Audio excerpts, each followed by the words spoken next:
Hindi. Sa tingin ko hindi ako, sabi ko. Binigyan niya ako ng kakaibang tingin. Anong ibig mong sabihin, sabi niya. Sabi mo nandito ako pagbalik mo, at sasabihin mo sa akin ang lahat. Ipinaliwanag ko, hindi ako nandito, kaya hindi mo masasabi sa akin. Saan ka pupunta? Tanong niya. Sa ibang lugar, sagot ko.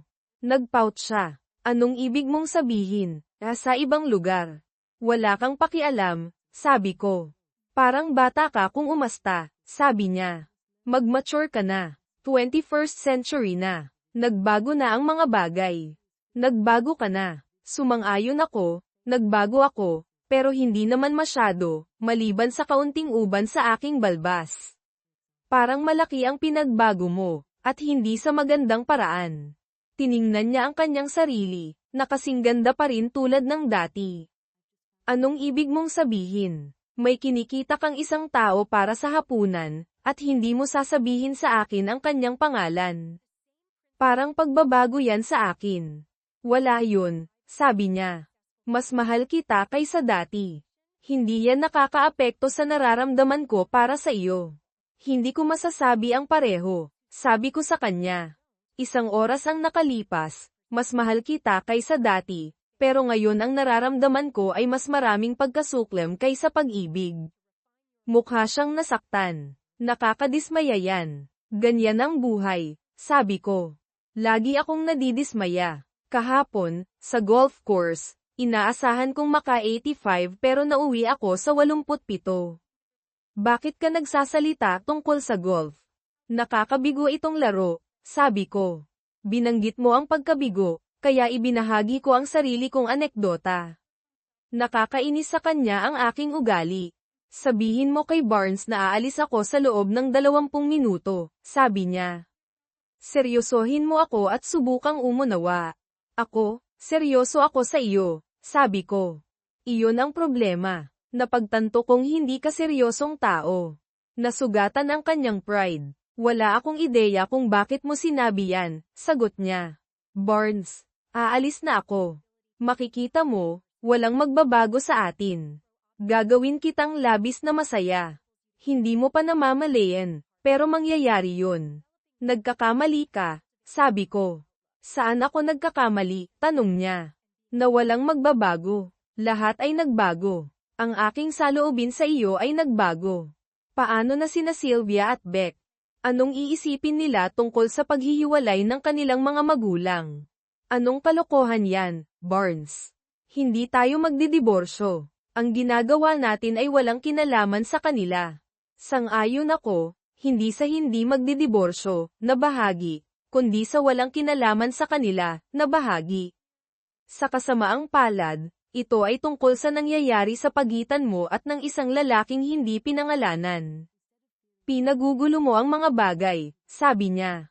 Barnes, maupo tayo at pag-usapan ang mga isyong ito.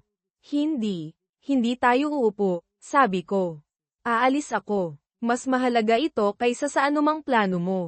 Iginigiit niya, hindi ako magtatagal dito. Napagdesisyonan ko na kanina, sabi ko.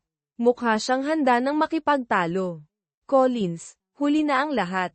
Sa sandaling naisip mong papayagan ko ang iyong pag-uugali, nawalan ka ng respeto sa akin bilang isang lalaki at asawa. Huli na ang lahat. Hindi yan totoo, sigaw niya. Hindi ako nawalan ng respeto sa iyo. Hindi ako naniniwala sa iyo, sabi ko. Lahat ng ginawa mo mula nang makauwi ka ay nagpapatunay na totoo yun. Aalis ako. Maaari kang pumunta sa iyong date. Tapos na ako.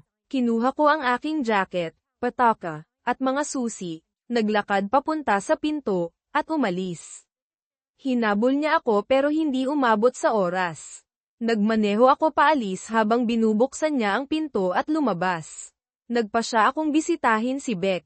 Nakatira siya mga 4 na milya ang layo, kaya nagpadala ako sa kanya ng mensahe, Wednesday. Netflix and chill. Agad siyang sumagot, gusto mo ng kasama, tanong niya.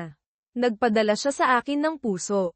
Magluluto ako ng popcorn. Pagdating ko, nakaupo na siya sa sofa. Ang kanyang aso, si Davy, ay masiglang bumati sa akin, Halos natamba ako sa pagmamahal. Hoy, buddy, nagawa kong manatili sa aking mga paa at binigyan siya ng magandang kiskes habang siya ay gumugulong, naglalaway sa aking pantalon at humihilik sa kasiyahan. Tumatagal ng mga 10 minuto para makarating sa bahay ni Beck. Pagsapit ko sa sofa, naipaghanda na ako ni Beck ng isang baso ng alak at nilagyan ng popcorn ang aking plato. Humigop ako ng aking alak at tiningnan siya, walang salita niyang sinabi. Gusto ko ng matamis na alak. Hindi mo gusto. Nasa bahay kita, tanggapin mo. Tumawa ako. Hoy, sinubukan kitang palakihin ng tama. Hindi ko kasalanan kung naligaw ka.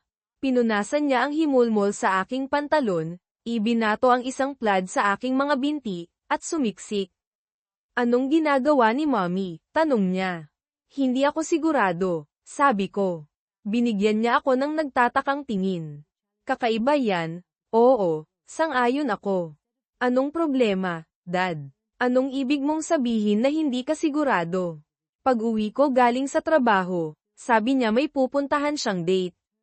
Sinabi ko sa kanyang hindi ako sang-ayon. Sabi niya kakanselahin niya yun, at mag-uusap kami. Nagpa siya akong tapos na akong makipag-usap tungkol dito at umalis. Kaya hindi ko alam kung may date siya o nasa bahay naghihintay na makipag-usap. Tinitigan niya ako, gulat. Anong kalokohan yan, Daddy? Anong ibig mong sabihin sa date? Beck, gulat na gulat din ako gaya mo. Sinabi niya sa akin na may pupuntahan siyang date kasama ang isang lalaki, pero hindi sinabi kung sino, at inaasahan niya na magiging okay lang ako dito. Dad, biro ba ito? Sigurado ka bang tama ang narinig mo? Sana biro lang ito. Hindi ko alam kung anong nangyayari, sabi ko. Tatawagan ko siya, sabi niya. Sinagot ni Collins, at ang usapan mula sa panig ni Beck ay nakaka-interes. Hindi nagpaligoy-ligoy si Beck. Nasaan ka, Mom? Kasama sino? Nagsinungaling ka lang sa akin. Nakaupo si Dad dito mismo. Nagsinungaling ka. Anong problema sa iyo? Nagsinungaling lang sa akin ang nanay ko. Huwag mo akong tawagan. Huwag kang pumunta rito. Kung kailan at kung gusto kitang kausapin, gagawin ko yun. Tinapos niya ang tawag. Nanatili kaming tahimik sa loob ng ilang minuto. Hindi ko alam kung anong sasabihin. Niyakap ko siya habang nagsisimula siyang manginig at pagkatapos ay humagulgol sa aking dibdib. Nagsinungaling siya sa akin, Dad. Sinabi niya sa akin na kasama ka niya sa restaurant. Nagsinungaling siya. Alam ko, sweetheart, magiging okay ang lahat. Pakiusap, huwag kang umiyak, Beck. Paano magiging okay ang lahat? Umupo siya, ang kanyang malungkot na luha ay naging galit. Nagsinungaling lang sa akin ang sarili kong nanay. May date siya, Daddy. Anong gagawin mo? Wala akong ideya, sabi ko. Beck, naguguluhan ako dito. Pumunta ako para makipag-chat sa iyo para maayos ang aking mga iniisip. Dapat naisip kong tatanungin mo ako.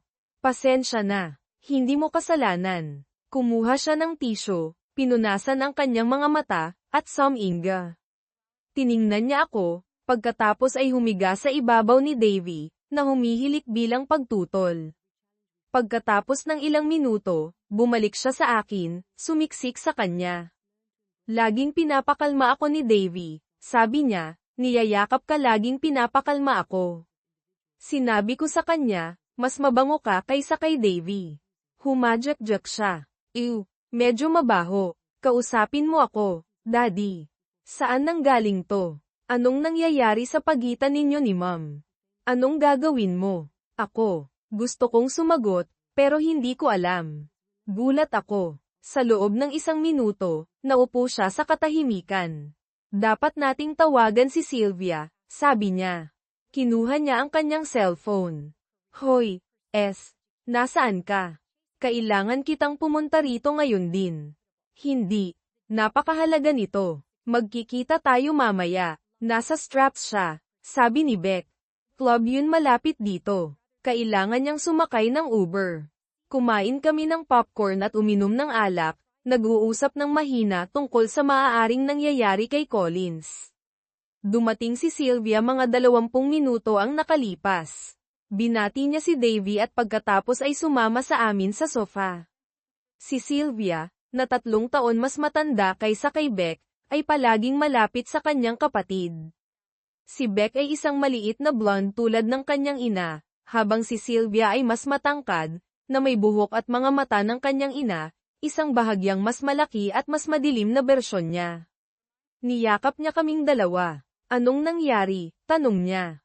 Anong emergency? Nasa party ako. Dapat okay ang lahat. Tiningnan siya ni Beck nang may pagdududa. Hindi maganda yan. Nakapag-hi ka. Tumawa si Sylvia. Nagkaroon ako ng 2 margarita at isang cocktail. Okay, Dad, gumawa ka ng kape, utos ni Beck. Seryoso to, pagsapit ng nakagawa na ako ng kape at nakainom na si Sylvia ng kanyang pangalawang tasa, nasabi na sa kanya ni Beck ang lahat. Mukhang nagulat si Sylvia. Daddy, may iba pa rito, hindi ba? Nag-aaway ba kayo? Mga problema sa kwarto. Nag-aaway kami minsan, oo, pero hindi nahihigit pa noong nakatira pa kayo rito. Madalas kaming nag-aaway tungkol sa inyong dalawa, sabi ko. Sinuntok ako ni Beck sa bicep. Hoy, tumawa ako. Walang problema sa kwarto, na alam ko. Kung mayroon man, wala pang sinasabi ang nanay ninyo. Kailangan ko siyang kausapin, sabi ni Sylvia. Beck, pati ikaw. Kailangan mo siyang kausapin. Daddy, bakit hindi ka nalang nagtagal at kinausap siya? Siguro dapat ginawa ko yun, pag-amin ko. Masyado akong nagalit. Ipinahayag niya ito ng napakalmado. Niyakap ako ni Beck. Alam ko, Dad, pero kailangan namin siyang kausapin. Kailan mo siya makakausap nang hindi ka nagagalit? Hindi ko alam, sabi ko. Sana malapit na. Hindi ko na kaya pang magtagal. Pupunta ako sa lawa, susubukang mag-relax, at magpapakatatag. Sasama ako sa iyo, sabi ni Beck. Hayaan mo akong kunin ang aking bag at kumot para kay Davy. Huminto siya. Bigyan mo ng sigarilyo si Daddy, sabi niya kay Sylvia. Tiningnan ako ni Sylvia na nagtatanong. Tumango ako, at iniabot niya sa akin ang isang case. Hindi ako regular na naninigarilyo, pero nakakatulong ito sa pagkabalisa, at naramdaman kong kailangan ko ito. Lumabas si Beck kasama ang kanyang bag, kinuha ang mga pinggan ni Davy, at pumunta kami sa truck. Inihatid kami ni Sylvia. Kakausapin ko si Mom bukas, sabi niya. Beck, ipaalam mo sa akin kung anong mangyayari. Daddy, huwag kang gagawa ng anumang katangahan, okay? Siguro, sabi ko. Susubukan kong huwag gumawa ng sobrang katangahan. Niyakap kami ni Sylvia. Sumakay si Davy sa kotse, at umalis kami. Habang papunta, nagtanong si Beck ng 1,000,000 tanong, ang ilan ay nasagot ko, ang ilan ay hindi ko nasagot. Nakarating kami sa lake house, dinala si Davy sa lawa, at naglakad sa tabi ko, hawak ni Beck ang aking kamay. May ilang bagay na hindi nagbago. Lumangoy si Davy, humabol ng mga palaka at squirrel, at bumalik kami. Nagdidilim na. Tiningnan ko ang supply ng alak. Gusto mo ng mojito? Tanong ko kay Beck. Yummy, sabi niya. Gusto ko. Gumawa ako ng 2 malalaking portion. Sinindihan ni Beck ang furry place, at sumimsim kami ng aming mga inumin at nag-usap. Sinindihan namin ang isang sigarilyo, at naramdaman kong relax. Anong sa tingin mo, Daddy? Tanong niya. May ilang option ako, pero lahat ay nakadepende sa mom mo, sabi ko. Medyo magulo. Maaari niyang sabihin na nawala siya sa sarili at bawiin ang lahat. Saan sa therapy? Sabi ni Beck. Tumawa ako. Siguro susubukan ko. Paano kung determinado siya? Tanong niya. Sa korte, siguro, sabi ko, pero hindi ko makita kung bakit niya gugustuhin yun. Wala akong ideya, sabi ni Beck. Magiging mas matalino ka kaysa sa akin, Beck. Magiging psychologist ka na. Bakit niya gagawin ito? Wala akong ideya, sabi niya. Nandaraya ang mga tao para sa paghihiganti, mga isyu sa commitment, atraksyon sa laman, o kawalan ng katuparan, pero hindi ko akalaing may alinman doon na naangkop kay Mom. Kung may mga reklamo siya, dapat niya akong kausapin at hayaan akong ayusin ang mali. Oo, akala mo, sabi niya. Malalaman natin. Kakausapin ko siya bukas. Dad, kailangan mo akong pabalaykan para kunin ang kotse ko.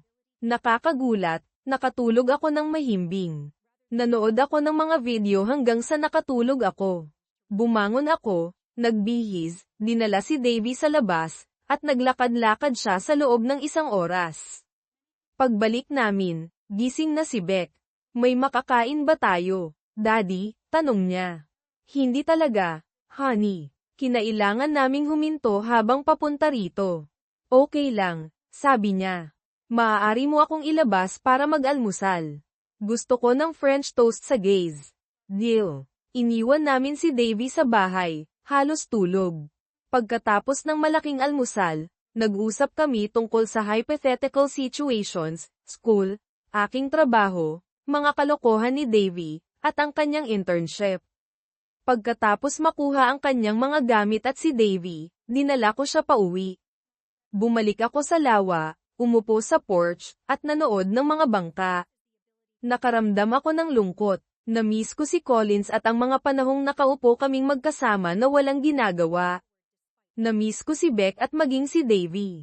Nagpa siya akong mangisda, pinalayag ko ang bangka at nakahuli ng 6 na magagandang crappie. Nilinis ko ang mga ito at nakahanap ng ilang frozen fries na makakain kasama ng mga ito. Masarap ang mga ito. Pagka-on ko ulit ng aking cellphone, nagkaroon ako ng mga text mula sa parehong babae na pinapapunta ako sa bahay ni Beck. Nakarating ako roon, at kumakain sila ng pizza. Dinalhan ako ni Beck ng beer, at umupo kami sa kitchen bar habang kumakain sila. Well, kinausap ko siya, panimula ni Beck. Ako rin, sabi ni Sylvia. Nagtanong ako, hindi ninyo magugustuhan ito. Sabi ni Beck, sinabi niya sa akin na hindi siya masaya, hindi sa iyo, kundi sa kanyang buhay. Iniisip niyang kulang ito sa excitement at hamon. May isang lalaki na kasama niyang nagtatrabaho na binobola siya, at gusto niya ang atensyon. Gusto niyang magpunta sa mga date. Sabi niya mahal ka niya, at maaari ka ring mag-date. Naupo ako at pinag-iisipan ang kanyang mga salita. Sylvia, sinabi ba niya sa iyo ang parehong bagay? Halos, sabi niya. Daddy, sa tingin ko hindi magtatagal. May isip niya. Ako'y nalilito. Anong dapat kong gawin habang nagkakamalay siya? Mahalin siya, maging matyaga, hayaan siyang kumalma, sabi ni Sylvia. Mahal ka niya. Nagkakaroon lang siya ng midlife issues. O baka hindi, sabi ni Beck. Mga midlife issues ito, hindi masaya sa ibang lalaki. Anong ibang mga option mayroon ka? Hiwalayan siya. Ikulong siya, tanong ni Sylvia. Wala akong ideya, sabi ko. Sinabing paghiwalayan siya ay isang option. Hindi yan, paggiit ni Sylvia. Jesus, Daddy, huwag kang mabaliw. Kayong dalawa ang itinakda para magkasama. Hindi mo ba dapat kausapin si Mom? Tanong ni Beck. Sabihin mo sa kanya na huwag siyang mag-freak out. Ang gulo nito. Sylvia, kinakampihan mo siya, at wala pang ginagawa si Dad. Hindi ako kumakampi, sagot ni Sylvia. Well, yan ang problema, sabi ni Beck, na nag-iinit. Dapat kang kumampi, hindi itong madjing matyaga na kalokohan. May pinuntahan siyang date kasama ang isang creepy. Alam mo na idiot siya dahil binobola niya ang isang may asawa, at mali siya para payagan siya. Magpahinga muna tayo, sinubukan kong pakalmayin ito, pero hindi. Sila interesado. Kaya anong gusto mo, Beck? Maghiwalay ang ating mga magulang. Hindi ito tungkol sa kung anong gusto ko. Ito ay tungkol sa kung anong gusto ni Daddy. Hindi gusto ni Daddy ito, si Mom ang gusto, at kailangan niyang ayusin ito.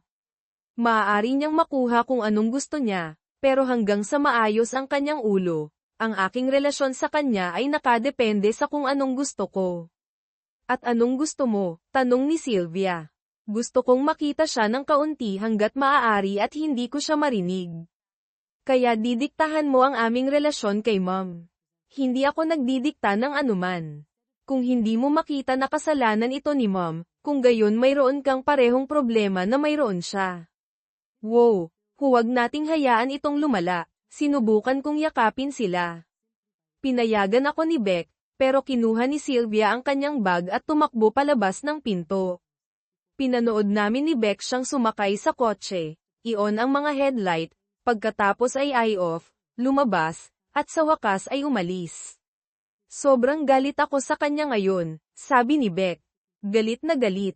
Pasensya na, Dad, pero kalokohan yun. Sumandal siya sa akin, at bumantong hininga ako. Oo, ganoon nga, pero hindi kasalanan ni Sylvia yun, Beck. Kasalanan ito ng iyong ina. Hindi dapat nasa ganitong posisyon ang mga bata. Nagkaroon tayo ng isang espesyal na pamilya. Ang ating mga buhay ay umikot sa isa't isa. Mas malapit ako sa inyong mga babae kaysa sa anumang ama na kilala ko. Palagi kang nagkaroon ng magandang relasyon sa iyong ina. Hindi dapat kayo ni Sylvia nasa gitna nito. Hindi mo kasalanan, Dad, sabi ni Beck. Guluto ni Mom. Pero nakakabigo rin na umasta si Sylvia na parang walang malaking problema. Huwag kang magsunog ng anumang tulay, payo ko. Hayaan mo akong kausapin siya. Mahal kita, Beck. Ayokong masaktan ka ng higit pa sa kung ano ka na. Niyakap niya ako ng mahigpit. Nagtitiwala ako sa iyo, Daddy. Maghihintay ako at titingnan kung anong mangyayari. Panatilihin mo akong malapit, okay? Palagi. Paniniguro ko sa kanya. Panahon na para harapin si Collins. Ang kanyang kotse ay nasa garahe nang huminto ako. Naglaan ako ng ilang sandali para hanapin ang aking pagiging kalmado, pagkatapos ay pumasok.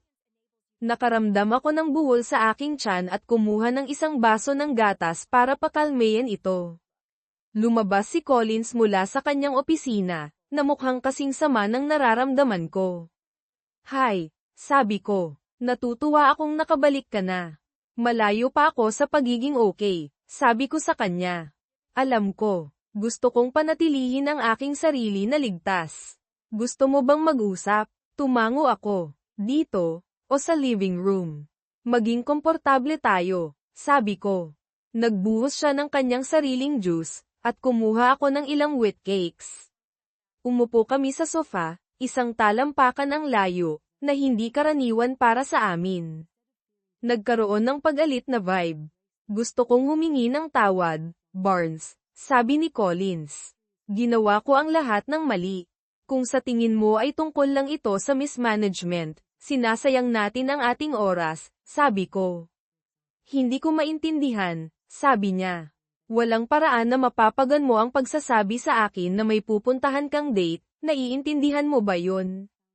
Naiintindihan ko ang ibig mong sabihin, pero hindi mo ako naiintindihan, sabi niya. Dapat kong ipinaliwanag kung anong ginagawa ko para maging katanggap-tanggap ito. Kailangan mong maging isang wizard para doon, sabi ko. Mayroon ka bang mga mahiwagang kapangyarihan? Ngumiti siya. Hindi naman magic, pero halos. Sige, Miss LaFay, sabi ko. Isipin mo, Barnes. Ilang taon na tayo? Ako ay 48 at ako ay 49, sabi niya. Nararamdaman ko ang bawat isa sa mga taong iyon, hindi sa pisikal, kundi sa emosyonal. Naaalala mo pa ba noong 25 taong gulang tayo? Oo, naaalala ko pa. Naaalala mo ba ang lahat? Naramdaman nating buhay tayo, na puno ng posibilidad ang buhay. Ang pag-ibig ay bago araw-araw. Naaalala mo pa ba? Oo, isipin mo ang ating mga buhay ngayon. Ginagawa natin ang parehong mga bagay paulit-ulit. Gusto ko ang ating routine, pero gusto kong magdagdag ng bago, ibalik ang ilang excitement. Naiintindihan ko yun, sabi ko. Pero iniisip mo na hindi tayo maaaring gumawa ng mga bagong bagay ng magkasama. Sa tingin ko maaari tayo, sabi niya. Sinabi ko sa iyong pupunta ako sa isang date at ibabahagi ang karanasan sa iyo. Maaari mo ring gawin ang pareho. Collins, ang iyong ideya ng magkasama, at ang akin ay magkaiba, sabi ko. Anong ibig mong sabihin? Kapag sinabi kong magkasama, ibig kong sabihin ay ikaw at ako lang. Ang pagpapakilala ng ibang tao ay bumabagsak sa magkasama na pagsubok. Nag-isip siya sa loob ng ilang sandali. Gaano nakatagal mula nang gumugol ka ng oras na mag-isa kasama ang ibang babae bukod sa pamilya? Mga 6 na buwan. Naaalala mo pa ba ang Kansas City kasama si Amber? Nakipagkita kami sa mga telecom rep. Tumango siya. Kilala kong mabuti si Amber. Sabihin mo sa akin, Barnes, mayroon bang anumang tensyon sa pagitan ninyong dalawa? Hindi na alam ko, sabi ko. Maganda siya, pero may asawa ako at 10 taon mas matanda. Hindi kami nag-flirt. Mayroon kaming magandang relasyon sa trabaho at pagkakaibigan, wala nang iba pa. Well, sinabi mo mismo, maganda siya at single. Paano kung ilabas mo siya para sa hapunan, pumunta sa NTI, at sumayaw na magkasama? Hindi ba magiging exciting yun? Hawak-hawak ang lahat ng ganda sa iyong mga braso. Hindi ba magpapatakbo yun sa iyong motor? Siguro. Kaya nga hindi ko ginagawa, sabi ko. Bakit hindi? Tanong niya. Dahil may asawa ako sa iyo, sabi ko sa kanya. Hindi ko inilalagay ang aking sarili sa mga sitwasyon kung saan tinutokso ako ng sino man maliban sa iyo. At kung okay lang ako dito, tanong niya. Hindi mahalaga, sabi ko. Hindi ito babagay sa akin. Bumantong hininga siya. Okay lang ako dito ngayon. Mas mature na ako. Magtitiis ako, at sa tingin ko dapat kang magtiis na gawin ko ang pareho. Hindi yan ang pinasukan ko. Nangako ka sa akin, at nangako ako sa iyo. Kung gusto mong umalis, pagpapasya mo yun. Kung determinado ka, hindi kita mapipigilan. Kinokontrol ko lang ang aking sarili. Ayokong umalis, sabi niya. Gusto kong maging mas malaya at kusang loob, pero manatiling kasal. Gagawin mo ang gusto mo kahit ano pa ang nararamdaman ko. Hindi ko matatanggap yan. Itinatago mo to sa akin ng matagal na. Ano pa ang itinatago mo? At saka yung ginawa mo noong Biyernes ng gabi. Pasensya na. Hindi ko dapat ginawa yun. Nagalit ako nang umalis ka. Kasiningan yan. Pinlano mo na to bago pa noong Biyernes. Nagsinungaling ka rin kay Beck. Magaling ka dyan. Isinuka ko ang galit ko. Nagkaroon ka ng pagkakataon para ayusin to. Hindi nagbago ang posisyon ko. Hindi tungkol sa kung paano mo ginawa, tungkol sa ginawa mo to. Plano mong gumawa pa at gusto mo tong gawin. Pipigilan ko ang sarili ko, kaya kukunin ko na lang ang mga gamit ko at aalis, at gawin mo na yan. Barnes, hindi yan ang gusto ko, pagtutol niya. Hindi ako ang gumagawa, pero gusto mo, sabi ko. Sa ngayon, wala akong tiwala sa'yo. Akala mo na boring ako at kailangan ko ng excitement. Kahit hindi mo gawin, alam ko pa rin na yan ang iniisip mo. Iba ang gusto natin, kaya maghiwalay na tayo. Pumunta ako sa basement, kinuha ko ang bagahe ko, at nagsimulang mag-impake. Kinuha ko ang kailangan ko para sa 1 linggo, planong bumalik sa susunod para sa iba pa. Sinundan niya ako, sinasabing maayos pa namin to, pero hindi ako nakinig. Isinakay ko ang lahat sa truck. Sinubukan niyang sumakay, pero nakasara ang pinto. Tumayo siya sa driveway habang nagmamaneho ako paalis.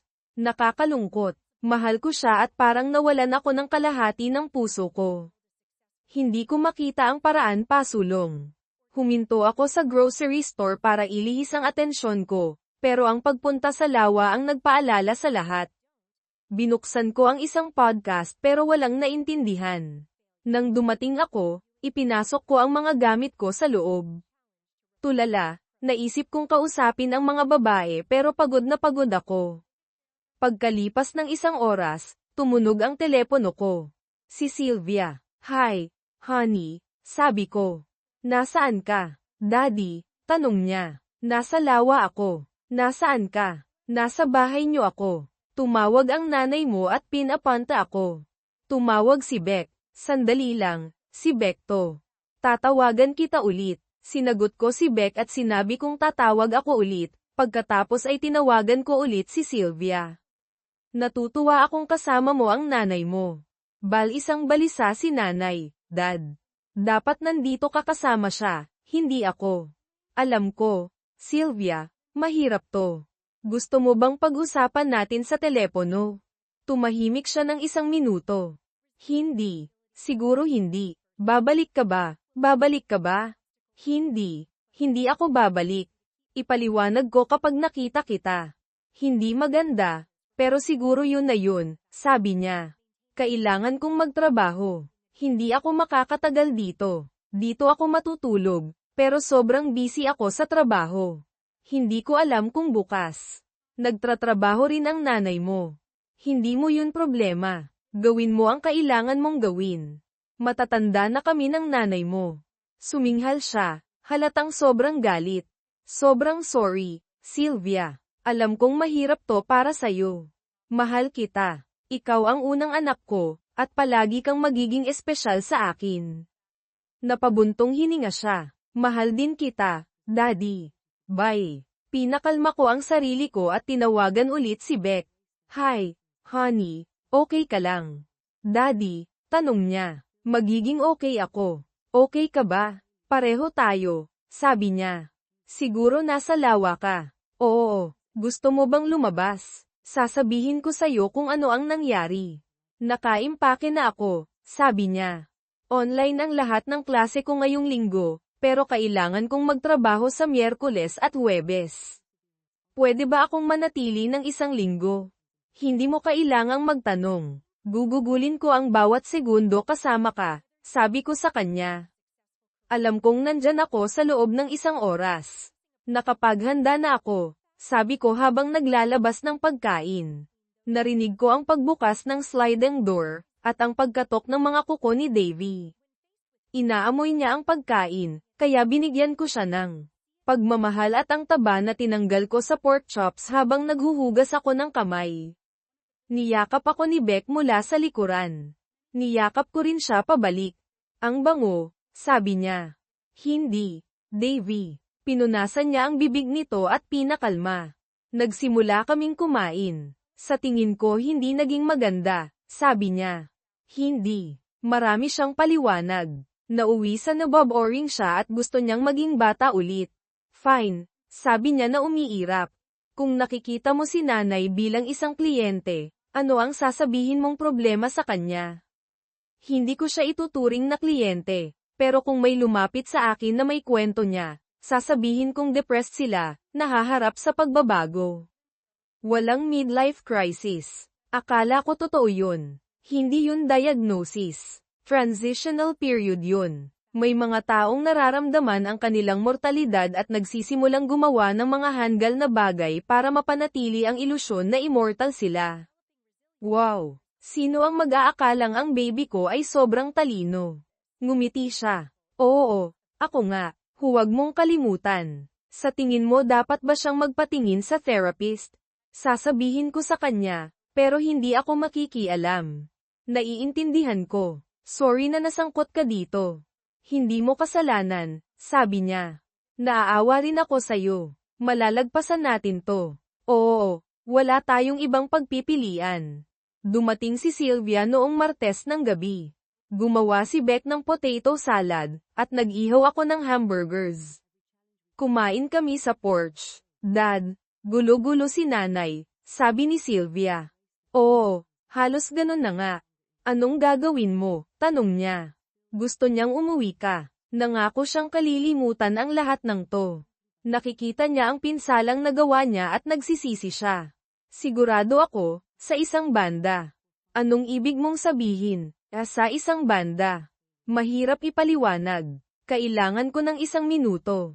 Mga babae, gusto nyo ng inumin. Anong meron kayo? Tanong ni Sylvia. Mayroon akong mga gamit para sa Palace Yum, sabi ni Beck. Gusto ko nun. Gusto rin ni Sylvia, kaya naghalo ako ng mga inumin at tinipon ang mga iniisip ko. Nagpakumpiyansa kami, at handa na ako hanggat maaari.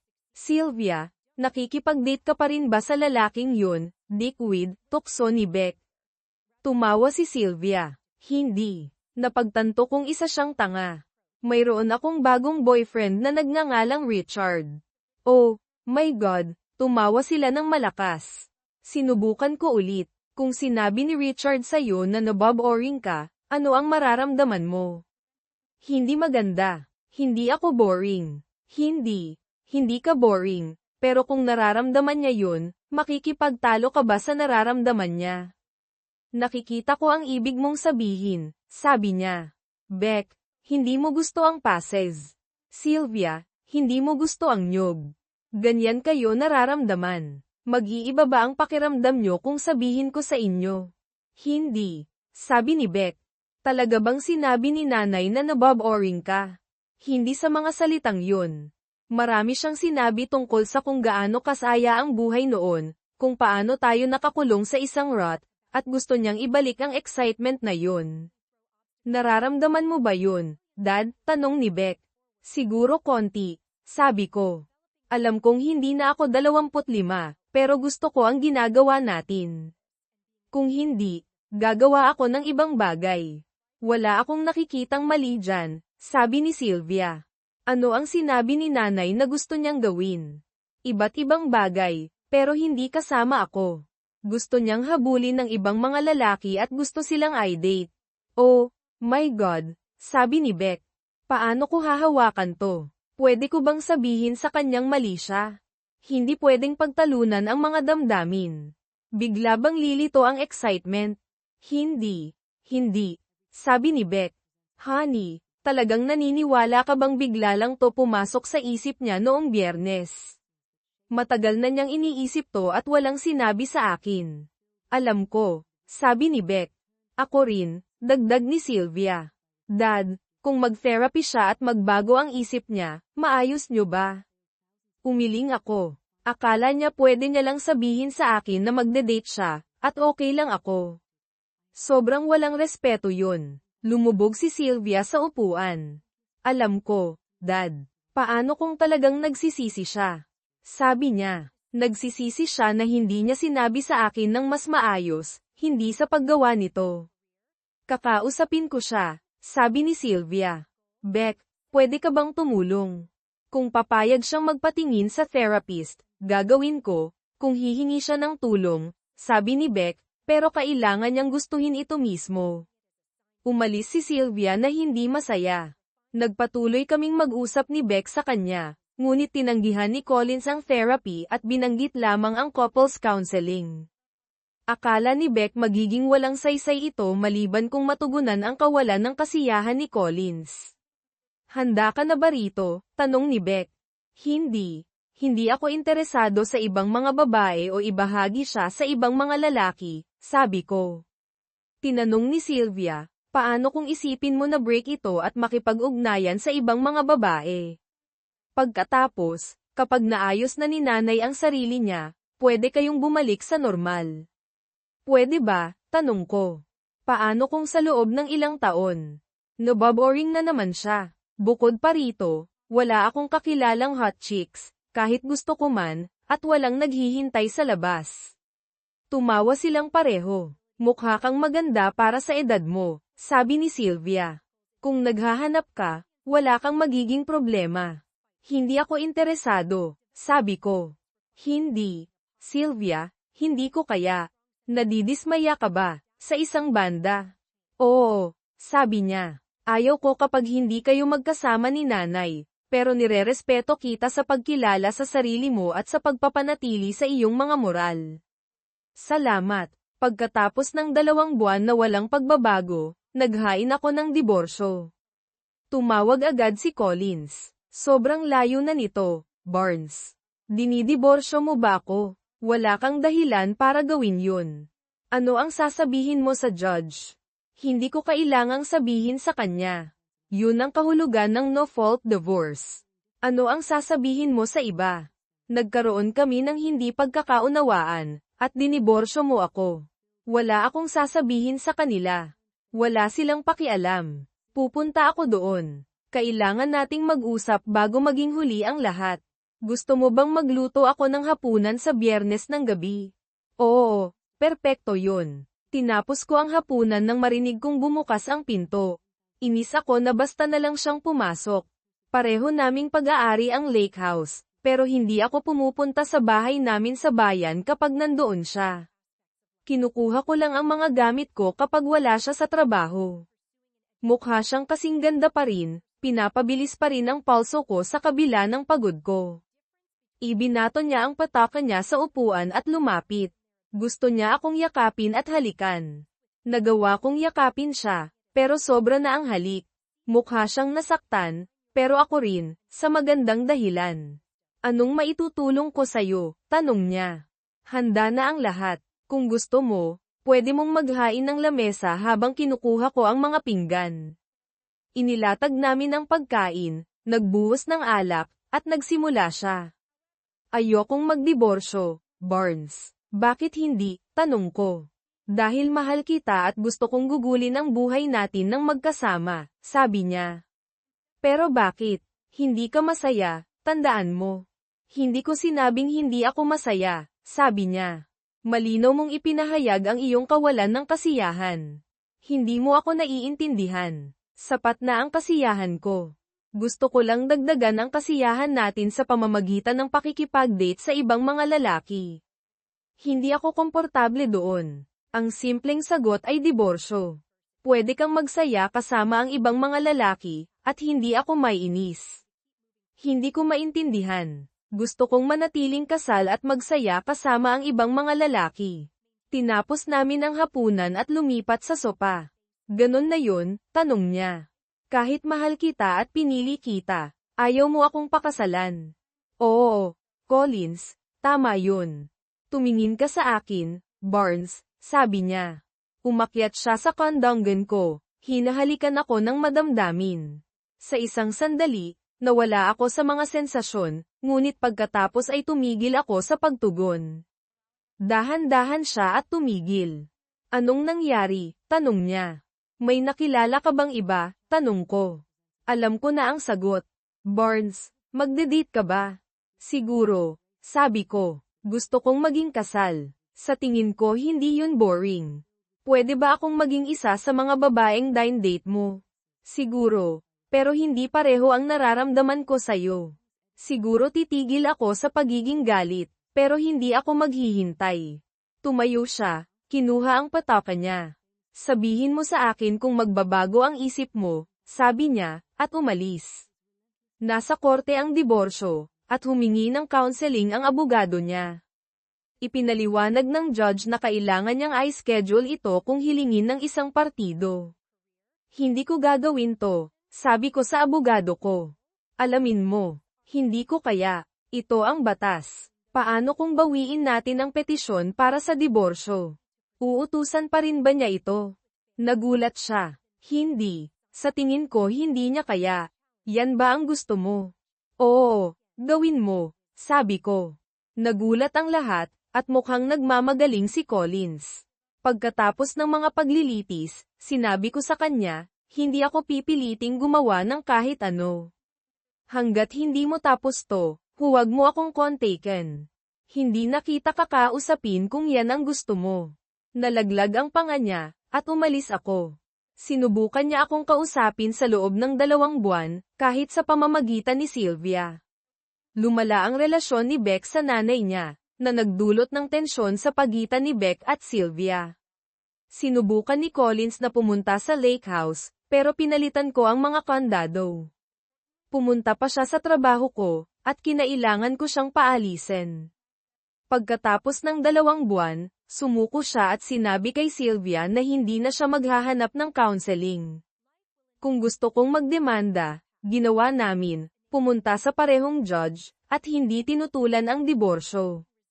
Kanya ang bahay sa bayan, at akin ang lake house. Pantay ang pamamahagi ng ari-arian. Kanya ang negosyo niya, at akin ang akin. Walang suportang pangkasal, at pareho naming pinanatili ang aming mga pensayon. Ang karaniwang paglilitis ng diborsyo, boring, nakakapagod, at nakakainis. Nagsimula akong bumili ng mga negosyo at mabilis na nagretiro. Nangisda ako, natutong mag-waterski, at ginugol ang buong tag-init sa bangka kasama ang mga babae. Noong Oktubre, nag-apply ako ng visa para maging residente ng Mexico. Bilang turista, pwede akong manatili ng 180 araw, na nagbigay sa akin ng oras para pagdesisyonan ang kinabukasan ko. Inihanda ko ang bahay para sa taglamig, ipinagpalit ko ang Chevy ko sa isang diesel po-red na F350, bumili ng isang luxury camper, ikinabat ang bangka, at pumunta sa Lake Bacolor sa Calooa, Mexico. Medyo nagalit ang mga babae, pero binilhan ko sila ng tiket sa eroplano papuntang Guadalajara, ipinangako ko ang oras sa beach. Tuwang-tuwa sila. Bumili ako ng 5 acre na lupa malapit sa lawa, nagpagawa ng mga kagamitan, at naging lokal. Sa pangalawang pangingisda ko, nakahuli ako ng 14 pounds na bass at nahumaling ako. Bumisita si Sylvia noong Enero, at nagkaroon kami ng magandang oras sa isang hotel sa Puerto Vallarta. Sa huling araw, tinanong niya, "Hindi ka na babalik, Dad, di ba?" Nakakiling ako sa pananatili. Kayo lang ang dahilan kung bakit babalik ako, at madalas ko kayong dadalawin. Kumusta ang nanay? Tanong niya. Sa tingin ko halos nagtratrabaho lang siya. Mukha siyang malungkot, hindi kasing sigla dati. Sa tingin ko hindi niya nakita ang pakikipag-date na kasing ganda ng akala niya. Mas gusto kong huwag siyang pag-usapan, sabi ko. Okay. Nagbigay siya sa akin ng malungkot na ngiti. Binalewala namin ang masamang vibes at nag-enjoy. Hinatid ko siya sa airport, at umalis siya na may yakap at luha. Bumisita si Beck noong Pebrero at nakitira sa akin sa camper. Gumugol kami ng 3 araw sa beach, pagkatapos ay gusto niyang makita kung saan ako nakatira. Nagmaneho kami papunta sa lugar ko, at nagustuhan niya. Hindi ako makapaniwalang mayroon kang ganitong kagandang lugar, sabi niya. Magiging mas maganda kung nakatira ka dito, sabi ko. Mukha siyang nag-iisip. Wala akong ideya kung paano ako kikita. Gusto kong gamitin ang degree ko. Agribusiness yun, sabi ko. Tumawa siya. Pagsasaka. Anong kinalaman niyan sa looms? Napasok ako sa machine tools mula sa pagtatrabaho sa isang farm implement dealership. Nagsimula yun sa paggawa ng mas matigas na pins para sa combines. Wala akong ideya, sabi niya. Well, may mga paraan para magamit ang degree mo. Ipaliwanag, sabi niya. Psychologist ka. Nakikinig ka lang sa mga alalahanin ng mga tao. Ginagawa rin yun ng mga bartenders. Tumawa siya. Nanatili siya ng 2 linggo, pagkatapos ay lumipad pabalik. Miss ko siya pero bumalik ako agad sa aking nakaka-relax na pamumuhay. Pagkalipas ng 6 na buwan, tumawag siya. Kailangan ko ng pabor. Kung kaya ko, gagawin ko. Kailangan ko ng loan, malaking loan, o kulang lang sa cash. Malaking loan, sabi niya. Gusto kong bumili ng cabin. Existing lodge ba yun? Nagpapasok ba siya ng kita? Pwede ko bang makita online? Umaasa akong pupunta ka para makita yun. 10 milya ang layo sa Lake Bacolor. Talaga. Sinuri mo na ang mga libro. Oo, kumikita siya ng maganda. Mayroon silang bar, kaya pwede kong pakinggan ang mga problema ng mga tao. Tumawa ako. Magkano ang kailangan mo? Ipinakita niya sa akin ang isang nakakagulat na numero. Wow, Beck, lumaki ka. Go big or stay home, sabi niya. Maghahanda ako ng payment plan, sabi ko. Sabi niya, dapat short term lang. Kapag pag-aari ko na ang negosyo at nagpakita ako ng kita, makakakuha ako ng bank financing. Sa ngayon, para akong walang credit rating. Naiintindihan ko, sabi ko. Sobrang cool nun, Beck. Magiging masaya na nandito ka. Titingnan ko at sasabihin ko sa'yo kung ano ang iniisip ko, pero kailangan mong makita ito para sa sarili mo. Pagkalipas ng 3 linggo, dumating siya, at sinuri namin ang lugar. Nag-cater ito sa mga mangingisda, karamihan mula sa US, at mukhang isang magandang pamumuhunan. Pagkalipas ng 6 na buwan, pag-aari na ni Beck ang negosyo at pinatakbo ito ng maayos. Naging lokal na celebrity si Davey, at gumugol kami ng maraming oras ng magkasama. Minsan nagtratrabaho si Beck sa bar, at masayang panoorin siyang gamitin ang kanyang mga kasanayan sa psychology. Unang klase ang restaurant at laging matao, ngunit laging may upuan para sa akin sa kusina. Isang Biyernes ng gabi, tinanong ako ng chef kung okay lang sa akin kung may isa pang bisita na umupo kasama ko. Pumayag ako. Nang bumalik siya kasama ang bisita, nalaglag ang pangako. Napakaganda niya, eleganteng nakadamit ng dilaw na outfit na nagpatingkad sa kanyang kutis. Mayroon siyang buhok na kumikinang at kulay itim na may ilang kulay abo, matataas na cheekbones, at madidilim na mata. Ipinakilala kami ng chef, Miss Valiente. Ito si Mr. Barton. Siya ang tatay ng lady of the house. Tumayo ako habang umuupo siya at ipinakilala ko ang sarili ko. Barnes, please, walang mister sa panahon ng hapunan. Tumawa siya, isang mababa at musikal na tunog na bumihag sa akin. Pwede mo akong tawaging Nita, sabi niya. May accent ang Ingles niya ngunit walang mali, ang kanyang boses ay mababa at banayad. Nag-order na siya ng isang baso ng sangria. Nahirapan akong maghanap ng sasabihin sa napakagandang babaeng ito. Medyo matao, sabi ko. Buti na lang may mesa sila. Hindi ako nagpareserba, sabi niya. Kadalasan, nakakahanap si Tomas ng upuan para sa akin, pero ngayong gabi ayaw kong umupo sa bar para iwasan ang isang tao. Ako, well, ligtas ka sa akin. Ang misyon ko ay ilayo ang mga nakakainis na bisita sa mga magagandang babae. Namula siya. Nalulugod akong magkaroon ng isang magiting na tagapagtanggol, tumawa siya muli, na nagpadala ng goosebumps sa balat ko. Madalas ka bang kumain dito?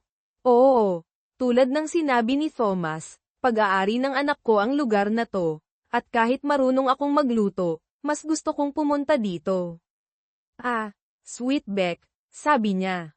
Gustong-gusto ko siya. Nagiging magkaibigan kami. Magandang marinig yan. Malapit ka ba nakatira? May bahay ako sa Kaloa River at pati na rin sa Los Mochis.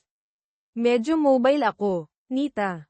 Mayroon akong 5 acres malapit na may ilang gusali, isang truck, at isang camper. Gusto ko na pwede akong pumunta kahit saan. Kamakailan ka lang lumipat dito mula sa US, katulad ni Beck. Nandito na ako ng halos 1 taon. Bumisita si Beck, nahulog sa lugar na to, at binili ang cabin na to. Anong nagdala sa'yo dito? Pangingisda sa una, paliwanag ko. Ibinenta ko ang negosyo ko sa States at gustong maglakbay. Anong uri ng negosyo ang mayroon ka? Tanong niya. Pagkatapos ay nag-atubili siya. Humihingi ako ng paumanhin, wala akong pakialam doon. Tumawa ako. Hindi mo kailangang humingi ng paumanhin. Gumawa ako ng mga pyesa para sa mga kumpanya tulad ng Caterpillar at John Deere. Ah, ang industrial tycoon, sabi niya na may napakagandang ngiti. Hindi malamang, pero matagal na akong retired. Pero napakabata mo pa. Maswerte ako kung ang pagreretiro sa edad na 49 na ay itinuturing na maswerte. Hindi ako retired, sabi niya. Pwede na ako. Pero pakiramdam ko may mga bagay pa akong dapat gawin. Tulad ng ano, tanong ko. Kung okay lang na magtanong ako. Isa akong smuggler, sabi niya ng mahina. Nang makita ang reaksyon ko, tumawa siya. Nagbibiro lang ako. May pag-aari akong pharmaceutical company na nagsusupply ng mga prescription medication sa Mexican Social Security Institute. Wow, napakaganda naman, sabi ko. Kaya rin ako nakatira sa Los Mochis, sabi niya. Siguro dapat na akong magretiro at maging isang slacker at dreamer na katulad mo. I hope this is helpful. Let me know if you need anything else. Tumawa ako. Napakahusay mong magsalita ng Ingles. Salamat, tanong niya. Lumipat kami sa Espanyol. Oo, ikwento mo sa akin si Nita, nakangiti niyang sabi. Marami akong ektarya sa tabing ilog, ilang kabayo, at maraming baka ng Gelbvia. Hindi ko sila kilala ng personal, sabi ko, na nagpatawa sa kanya. Kailangan kitang ipakilala sa ilan, sabi niya. Tumawa ako. Nakakatawa ka. Maaari ko bang itanong kung umiiral ba si Mr. Valiente? Hindi. Dati, namatay siya sa pagsabog ng planta ng petrochemical. Ikinalulungkot ko, Nita. Ayos lang. 11 taon na ang nakalipas. Naaalala ko ang masasayang sandali. Kumusta si Barnes? Tanong niya. May ina si Beck. Oo. At isa pang anak na babae, si Sylvia. 3 taon siyang mas matanda kay Beck. Ipinakita ko sa kanya ang larawan ni Sylvia. Napakaganda niya. Hindi siya nakatira dito. Hindi. Nakatira siya sa Estados Unidos kasama ang kanyang ina. Hiwalay na kami ng asawa ko 2 taon na ang nakalipas. Masakit ba ang paksang iyan? Dati, pero hindi na masyado ngayon. Iba ang gusto namin. Gusto niya ng bukas na pag-aasawa, at hindi ko gusto. Ikinalulungkot kong marinig iyan. Ganyan ang buhay. Sabihin mo, maaari ba kitang isama sa hapunan sa susunod na weekend? Gusto ko, pero kailangan kong pumunta sa Las Mochis hanggang sa susunod na Martes. Kumusta ang Biyernes pagkatapos? Mukhang maganda. Maaari ko bang makuha ang numero mo? Sige, sabi niya, ipinasok ang kanyang numero sa aking telepono. Siguro kapag sisunduan mo ako, ipakikilala kita sa ilang baka, kinikilig niyang sabi. Inihatid ko siya sa kanyang kotse, isang bagong silver na BMW Z4. Hinalikan niya ako sa pisngi, at parang kuryente. Napakagandang kasama sa hapunan, Barnes, sabi niya. Salamat sa pagpayag na sumama ako sa iyo. Ako ang nag-enjoy. Hindi ako makapaghintay sa ating hapunan. Nasa iyo ang numero ko, tawagan mo ako sa hapon. Gagawin ko, pangako ko. Isinara ko ang kanyang pinto at pinanood siyang umalis. Napakaganda niya, at makikipag-date siya sa akin. Parang high ako. Nang pupunta na akong magpaalam kay Beck, tuwang-tuwa siya. Nagustuhan mo ba siya? Hindi ba siya kamangha-mangha? Inaya mo ba siya sa date? Ikaw ang nag-set up sa akin, sabi ko. Oo, ginawa ko. Perpekto siya para sa iyo. Pumayag ba siya? Oo, sa susunod na Biyernes, pero kailangan ko ng transportasyon maliban sa truck. Maaari mong gamitin ang kotse ko. Salamat, Beck. Kailangan ko na ring magkaroon ng sarili ko sa lalong madaling panahon. Kinabukasan, tinext ko si Nita. May 2 masasamang babae na nagkakasundo laban sa akin. Nagpadala siya ng mga smiley face na may puso. Ang paglaban ay walang saysay. Nagtapat na si Beck, sabi ko. Hindi ako makapaghintay sa ating dinner date. Nagpadala siya ng higit pang mga emojis. Parang kawalang hanggan ang mga araw. Hindi ko naramdaman ito simula noong high school ako. Sumulat ako kay Nita araw-araw, at sumasagot siya ng 2 o 3 beses, kung minsan ay lumalaktaw ng 1 araw.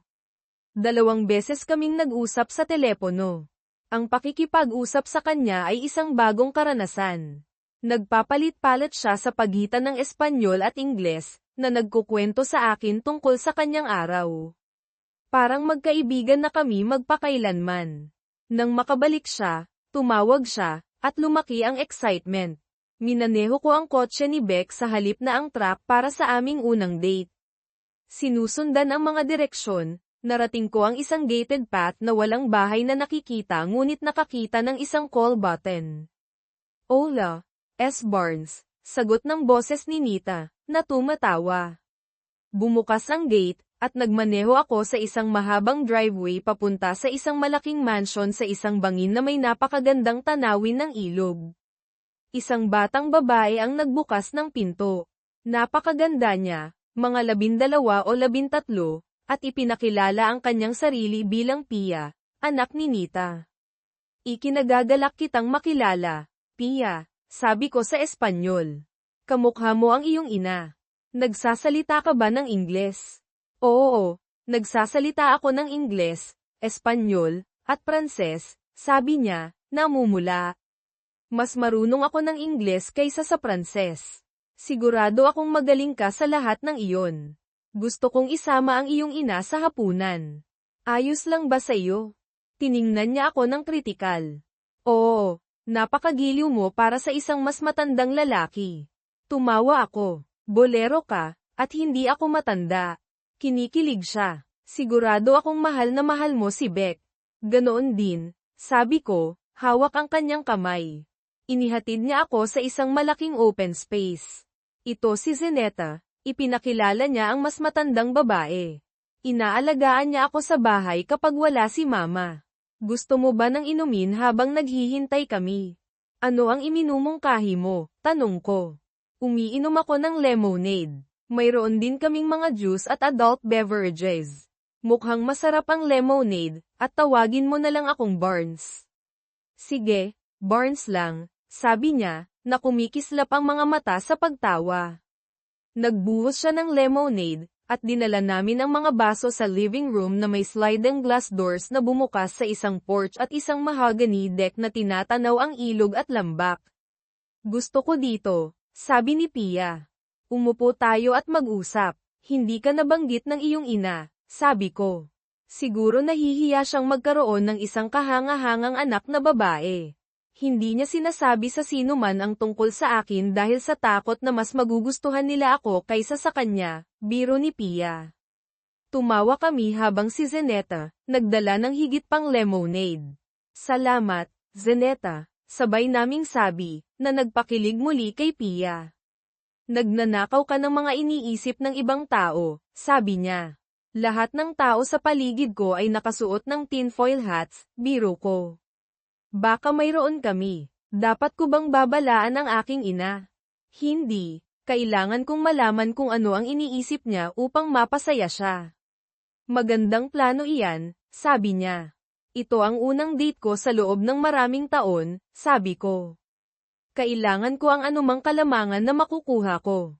Magiging handa na ba ang iyong ina sa lalong madaling panahon?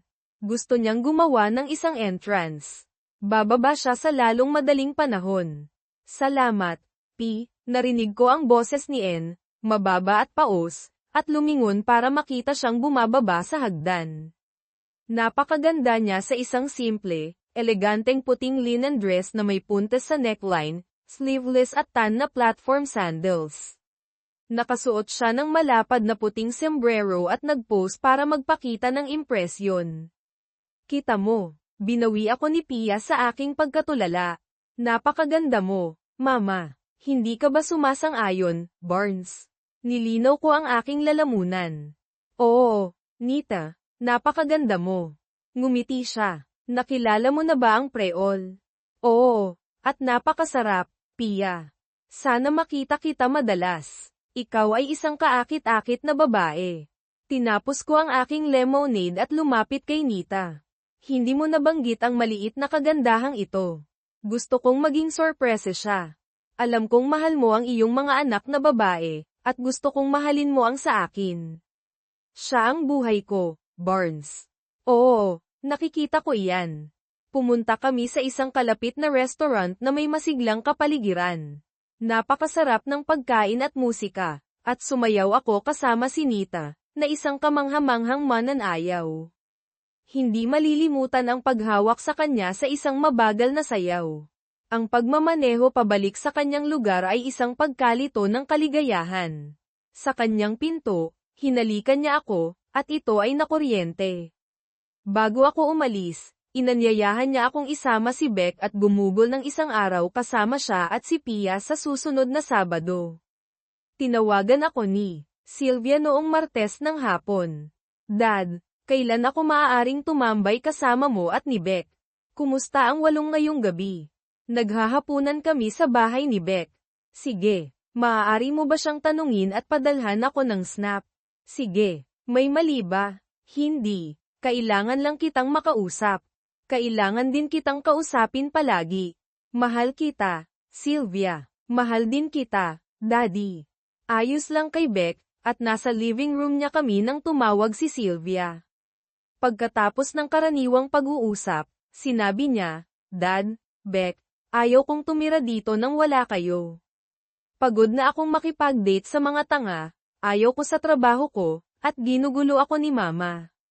Gusto kong lumipat dyan. Talaga, tuwang-tuwa si Beck, kahanga-hanga iyon. Sylvia, makakakuha ka ba ng trabaho? Tanong ko. Sa tingin ko nakahanap na ako. Binibili ko ang travel agency na nagbobok ng mga cabin sa lawa, kasama na ang sa iyo, Beck. Wow, pinlano mo talaga ito, sabi ko. Sylvia, gusto ka naming makasama dito. Sigurado ka ba? Positive. Gusto muna kitang makausap, kung sakaling ayaw mo. Humihikbi siya, na nagpabigat sa aking puso. Sylvia, ikinalulungkot ko na pinagdudahan mo iyan. Mahal kita, at gusto kitang palaging nasa buhay ko. Ako rin, SIL. Ikaw ang nakatatandang kapatid ko. Naaalala mo noong pinatawan mo si Jamie Myers dahil sa pambubuli sa akin, kinikilig siya. Oo, ginawa ko. Isa siyang creep. Kailan mo balak lumipat? Maaaring tumagal ng 1 o 2 buwan, ngunit nagsimula na ako. Nakakapanabik ito. Hindi ako makapaghintay, sabi ni Beck. Nag-usap kami ng 1 pang oras. Nang gabing iyon sa camper, pinagnilayan ko kung gaano kaganda ang buhay ko. Lumipat na si Beck, nakilala ko si Nita, at ngayon ay lilipat na rin si Sylvia. Hindi na magiging mas mahusay pa ang mga bagay. Noong Biyernes, tinanong ko si Nita kung dapat ba akong magdala ng kahit ano.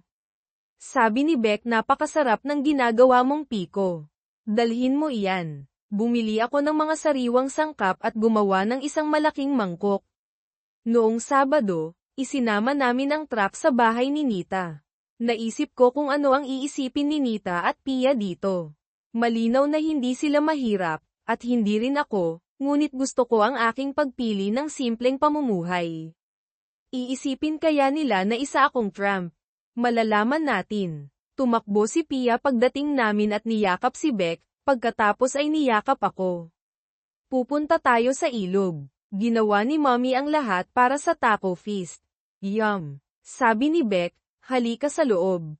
Sabi ni Pia, nag-iimpake sina Mama at Zeneta. Dinala niya kami sa loob ng kusina, kung saan sila nag-iimpake ng mga cooler at basket. Tumulong kami, at sa lalong madaling panahon ay handa na ang lahat. Dinala ni Barnes ang kanyang truck. Perpekto ito para sa pagdadala sa amin. Nagpatawa sa akin ang kanyang pagkakasabi. Napakagandang babae. Sumakay kami sa kotse kasama sina Beck at Pia sa backseat, at si Nita sa harap kasama ako. Habang nagmamaneho kami, itinuro ni Nita ang iba't ibang gusali. Napakagandang kasama namin kayo, sabi ko. Hindi ko sana nalaman ang daan palabas dito. Tumawa siya. May ilang lugar na maaari mong puntahan, sabi niya. May mga kamalig para sa iba't ibang pag-andar. Anong uri ng mga gusali? Tanong ni Beck. Mga kamalig ng kabayo, kamalig ng kagamitan, kamalig ng imbakan, kamalig ng hayop, at mga paddocks, sagot ni Nita. Nakarating kami sa ilog, kung saan may isang gazebo, isang dock, 3 jet skis, mga picnic table, at isang grill. Plano kong painitan ang lahat sa grill, sabi ni Nita, ngunit maaari nating gamitin ang iyong kalan, tama? Siyempre, sabi ko, lahat ng ginhawa ng tahanan sa isang maliit na pakete. Gusto kong makita sa loob, sabi ni Pia. Sige, bibigyan kita ng grand tour, sabi ko. Inilagay namin ang mga taco shell sa oven at ipinakita sa kanila ang paligid. Ginalugad ni Pia ang bawat sulok, humiga sa kama, umupo sa mga upuan, at tiningnan ang app. Dinala niya at ni Beck ang aming mga gamit sa mga mesa, na nagbigay sa akin ng pagkakataong halikan si Nita.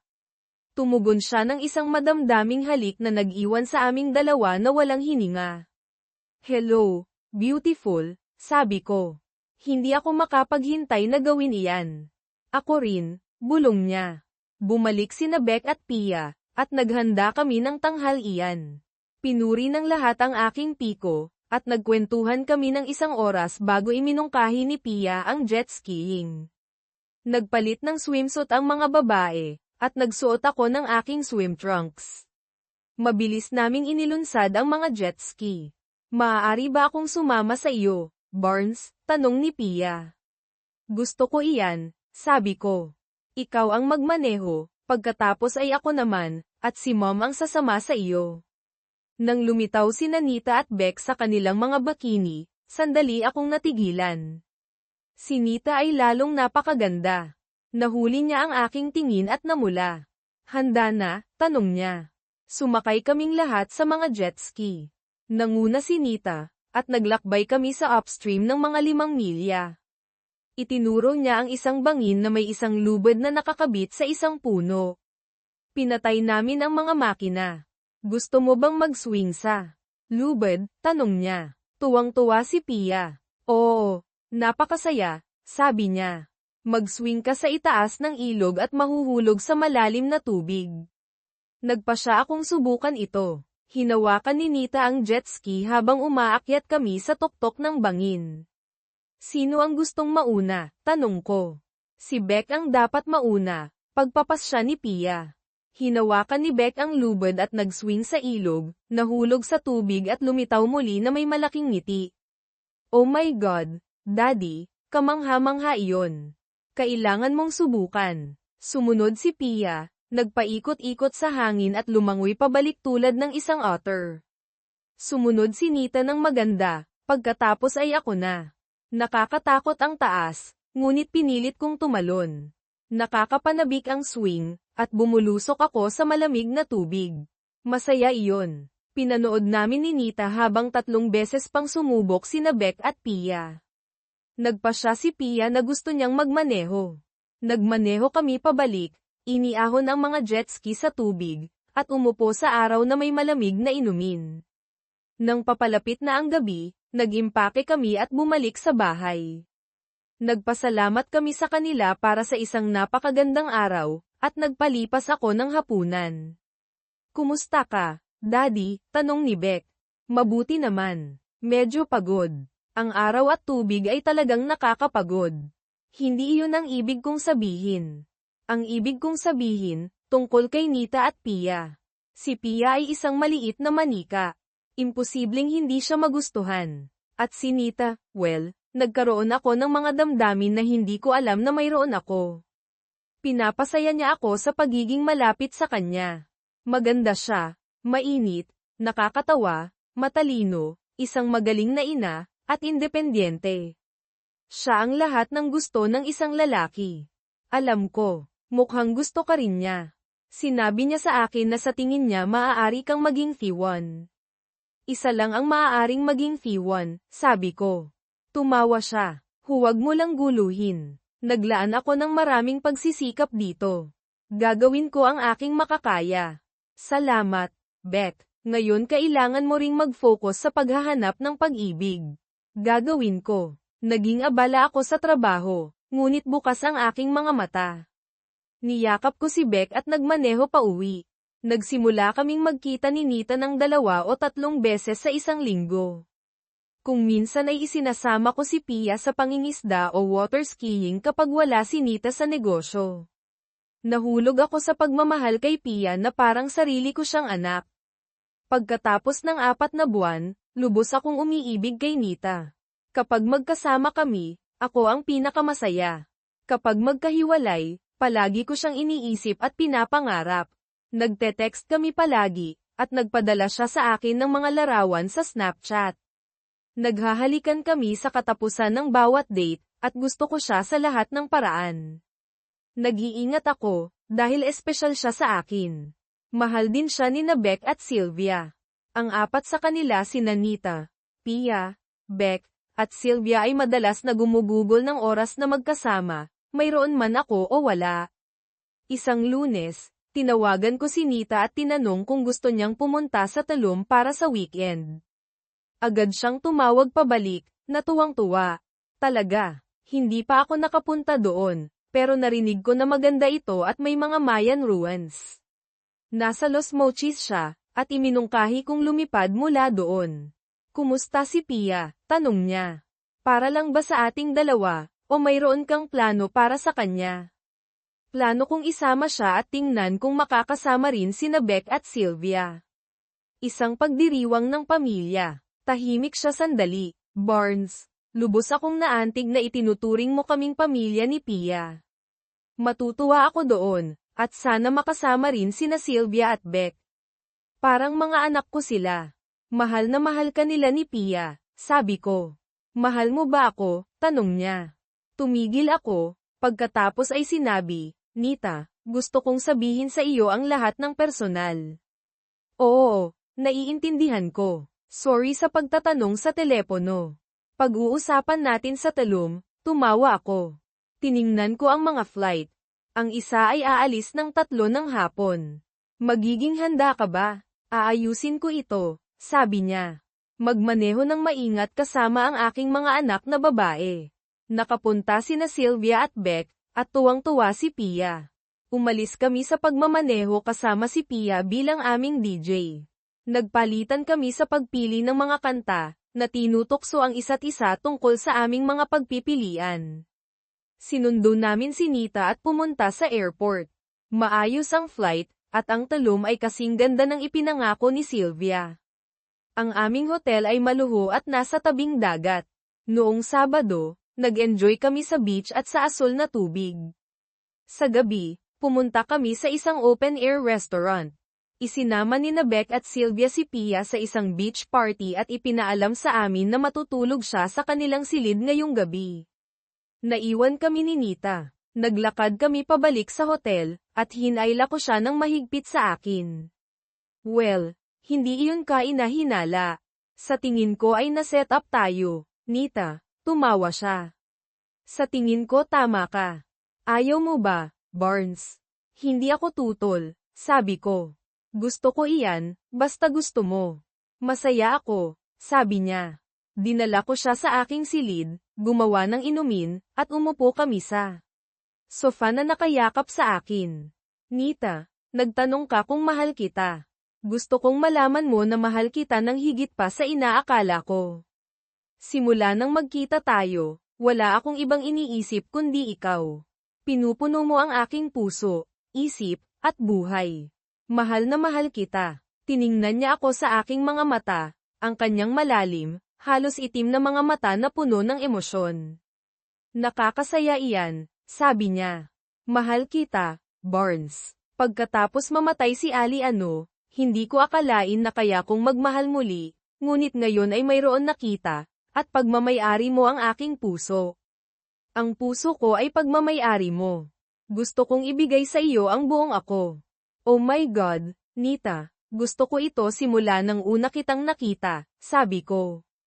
Ikaw ang pinakamagandang babae na nakilala ko. Hindi ako natatakot, sabi niya. Ang tanging nakakatakot ay kung hindi mo ako mahal o gusto. Dapat akong baliw para hindi kita mahalin at gusto. Huwag mo itong pagdudahan. Ikaw ang pinakagustong babae na nakita ko, humadyak-jak siya. Hindi ko kailangan ng libu-libong lalaki, isa lang. Pagkatapos noon, nagtalik kami at natulog. Nagising ako sa sikat ng araw na dumadaloy sa kurtina at si Nita ay natutulog sa aking mga bisig. Napakaganda, kalmado, at mapayapa niya. Habang natutulog kami, may kumatok sa pinto. Bumalik ka na may warrant, sigaw ko.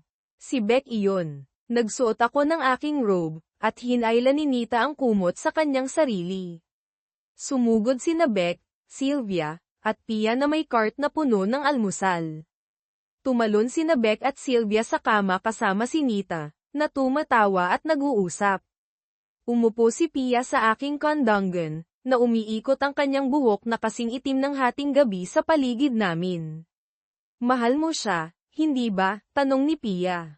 Mahal kita, at mahal ko rin siya, sabi ko, na niyakap siya ng mahigpit.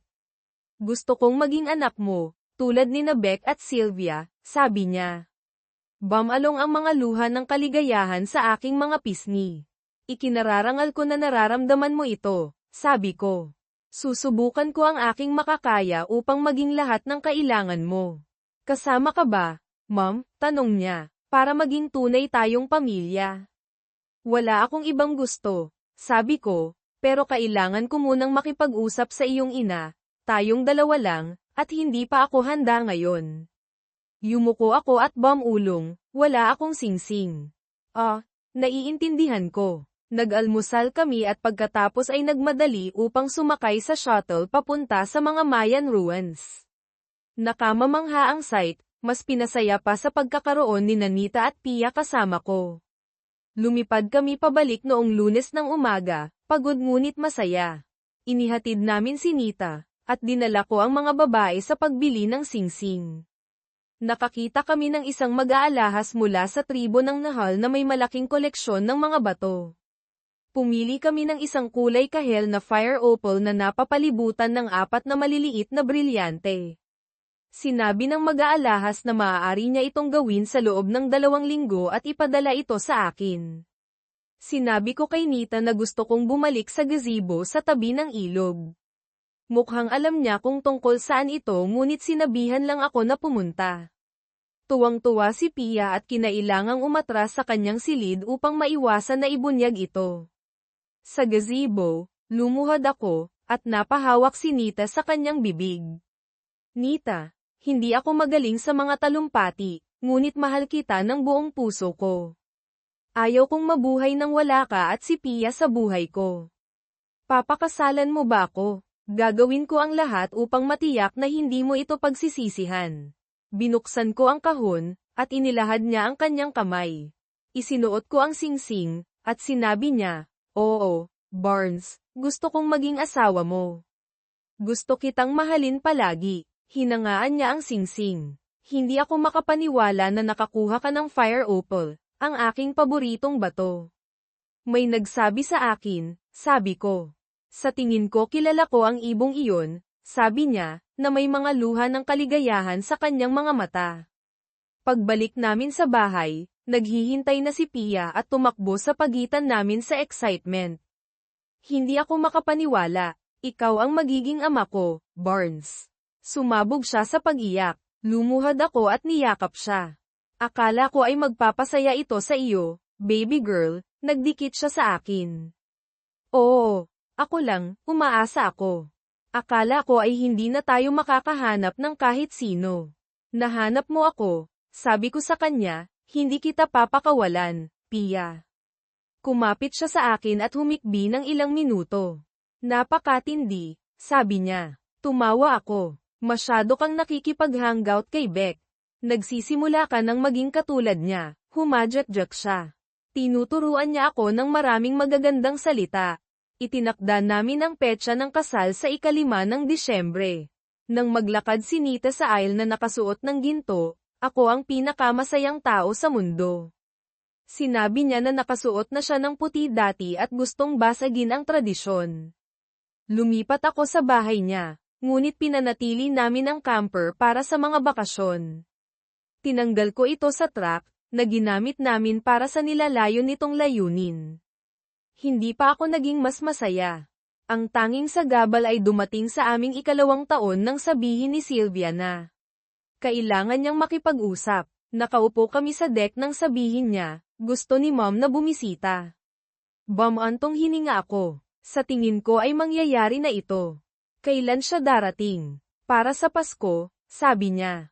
Sylvia, anong gusto mo, mahal? Tanong ko. Nag-alinlangan siya. Gusto kong gugulin ang Pasko dito kasama mo at ni Beck. Ngayon kailangan kong gugulin ang bahagi nito kasama si Mom. Ayaw ni Beck, kaya mananatili ako sa kanya. Mahal ko pa rin si Mom, Dad. Pasensya na kung nadismaya kita, ngunit naaalala ko ang lahat ng magagandang bagay. Niyakap ko siya. Hindi ako nadismaya. Ipinagmamalaki kita. Magiging ayos ang lahat. Maaari ka pa ring gumugol ng oras dito. Sabihin mo sa iyong ina na mayroon ka ng mga plano para sa hapunan ng Pasko. Kailangan niyang harapin iyon. Kasalanan niya, hindi sa iyo. Mahirap, sabi niya. Gusto ko lang ipaalam sa iyo. Paano kung gusto kanyang kausapin, makita ka? Pausapan mo ako kay N. Sabi ko. Mas matalino siya kaysa sa akin. Tingnan natin kung ano ang sasabihin niya. Ginugol ni Sylvia ang natitirang bahagi ng araw kasama ako at si Pia, at naghapunan kami bago siya umalis. Nang bumalik si Nita mula sa Los Mochis, sinabi ko sa kanya ang tungkol sa pagbisita ni Sylvia. Umupo kami sa sofa na pinapanood ang apoy, at humigop siya ng kanyang alak na nag-iisip. Ano ang iniisip mo tungkol sa pakikipagkita sa kanya, Barnes? Tanong niya. Sa palagay ko ay hindi maiiwasan. Siya ang ina ng babae. Wala akong espesyal na damdamin para sa kanya. Minahal ko siya sa loob ng maraming taon, ngunit sinira niya ang lahat. Ang masasayang sandali ay natatabunan ng paraan ng pagtatapos nito. Yamakap siya ng mas malapit at ipinatong ang kanyang pisngi sa aking braso. Sa tingin ko dapat tayong maghapunan ng magkakasama sa cabin. Gusto ko siyang makilala, Barnes. Talaga, tanong ko. Oo, naging bahagi siya ng iyong buhay at ng buhay ng mga babae. Kung hindi ko siya makikilala ng personal. Kinakabahan ako, ngunit si Nita ay independyente at ginawa ang sa tingin niya ay pinakamabuti. Nang dumating si Collins, nanatili siya sa cabin ni Beck. Hindi ko gaanong nakita ang mga babae, sa pag-aakalang gumugugol sila ng oras kasama siya. Nakilala nga ni Nita siya, at kung mayroon mang anumang isyo, hindi niya binanggit ang mga ito. Tinanong ko si Nita kung ano ang iniisip niya. Gusto ko siya, sabi ni Nita. Talaga? Oo, marami na siyang nagbago. Sumasang-ayon sina Sylvia at Beck. Naging introspective siya at palakaibigan sa amin. Maganda iyan, hindi ba? Tanong ko. Sa tingin ko, nag-usap kami tungkol sa iyo. Diyos ko, sana ay hindi ka nakikinig, sabi ko. Tumawa siya. Mga magagandang bagay lang ang sinabi niya tungkol sa iyo. Suminghal ako. Makikipagtalo lang ako. Ngumiti siya. Hindi niya hinangaan ang iyong katigasan ng ulo, syempre. Tama, sabi ko, ngunit nandito ka pa rin sa akin. Talagang, mahal kita, Barnes. Hindi iyan magbabago. Pumasok si Pia at yamakap sa amin, at niyakap ko ang aking 2 anak na babae. 2 araw bago ang Pasko, umulan ng malakas, na nagdulot ng pagtaas ng ilog. Kinailangan naming iligtas ang dock, na dinala ito ng 3 beses sa magdamag. Ibinuwal din ng tubig ang 2 bahagi ng aming bakod, at kinumpuni ko ito ng maaga noong umaga ng Pasko sa tulong ng isang manggagawa. Plano naming kumain sa 2:00, at inaasahan kong darating sina Sylvia at Beck sa oras na iyon. Pagkatapos tapusin ang bakod, naligo ako at nagpalit ng damit. Nang handa na ako, hinanap ko ang mga babae ngunit hindi ko sila makita, bagaman naroon ang kotse ni Sylvia. Gumawa ako ng spiced rum punch at cider, pagkatapos ay narinig ko ang mga boses sa pasukan. Tumakbo si Pia at umupo sa tabi ko. Nakahiga si Davy sa aming mga binti, na bumubuntong hininga ng may kasiyahan. Ang bango niyan, sabi ni Pia. Rum punch iyan, sabi ko. Sumipsip siya at kinunutan ang kanyang ilong. Mas mabango ito kaysa sa lasa nito. Tumawa ako. Nakuha ang lasa. Subukan mo na lang ang spiced cider. Kumuha siya ng